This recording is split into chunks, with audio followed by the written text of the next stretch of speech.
They'll analyze switch Oh my God, bro. I know that's half of my chat. The TikToks where you see somebody and they're going, orange creams. I don't give a fuck. I'm buying the same fucking shit, a dirty ass keyboard.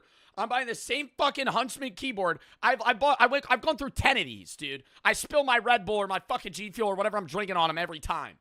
I've gone through a million of them. I'm going to buy the same one. I'm not swapping out the fucking keys. And then at some point, I'm going to spill some shit on it. It's going to break, and then I'm going to buy a new one. actuation force, carefully lubricate each individual spring, and refine technical details down to like a fraction of a millimeter. And yet, their ultimate goal isn't technical perfection at all. It's finding the perfect type